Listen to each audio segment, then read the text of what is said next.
CityCoins can help develop crypto culture, but is it the best policy initiative? New York City's Eric Adams has made a splash for announcing his dedication to building a crypto hub. Able to rival that of Miami, he's become a darling of the digital assets community. His public position has quickly ensconced his position as the East Coast's Cynthia.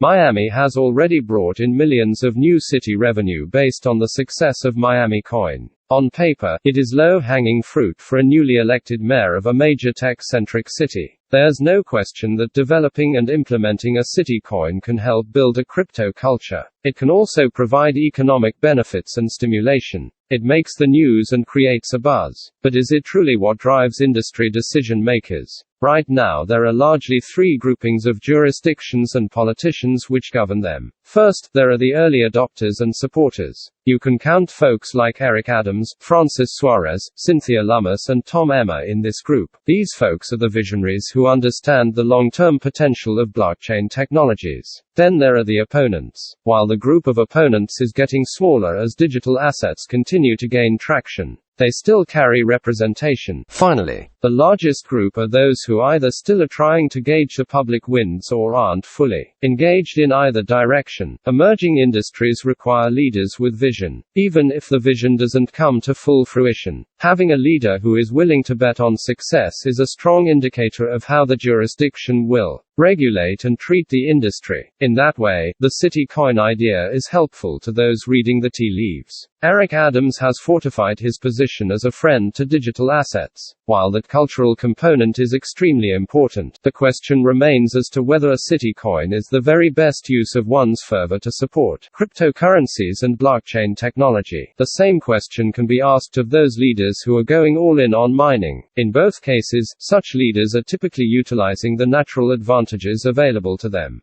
Jurisdictions betting on mining operations are typically areas with extremely low energy costs. City coins are built upon the ability of the city to come together and support an initiative. It is an intangible quality, which ties the city together. In this case, it gives one recollection of the "I Love New York" advertisements of the early 2000s. New York and Miami both have that certain pride in their respective cities. It makes sense that they would be interested in utilizing that to build a culture around an industry that they believe in. However, city coins do face issues that haven't yet been concretely decided. For example, there are questions about whether they would potentially run afoul of the constitutional provision, which bans states from issuing a legal tender. While we wait for the federal government to develop more detailed regulations on how it plans to treat digital assets over the long term, these technical questions will be answered. But how cryptocurrencies are treated is currently a question mark that could affect even the best laid plans. Beyond that, there's the question of usage. For such a digital asset to be effective, it must be utilized to transact business.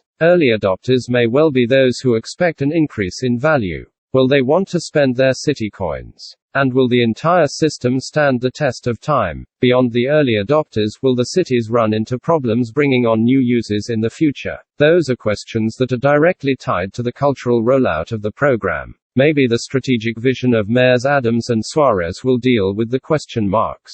However, it will likely take years to fully understand the magnitude of success or failure. In the meantime, they will rack up headlines. And that will continue to build cultural awareness, which is a positive indeed. However, one wonders if there are other alternatives that can build the same cultural benefits with more direct benefits for both the cities and the industry. Consider programs that would increase funding to build blockchain incubators, tied into the university system, which could aim to draw students in by encouraging interest in beginning their own startups and, more generally, supporting the need for professionals in the industry. All industries, including this one, are demand-driven. If you can build a qualified workforce that is engaged and ready to innovate, that itself will define your culture, particularly during a time when labor shortages confound the most flexible firms. Additionally, identifying the needs of the industry as it currently sits will offer its own pathway to the future. Consider that the success of digital assets is inextricably tied to the success of digital asset custodians. The industry has not fully realized that the role of custodian is far more burdensome than the same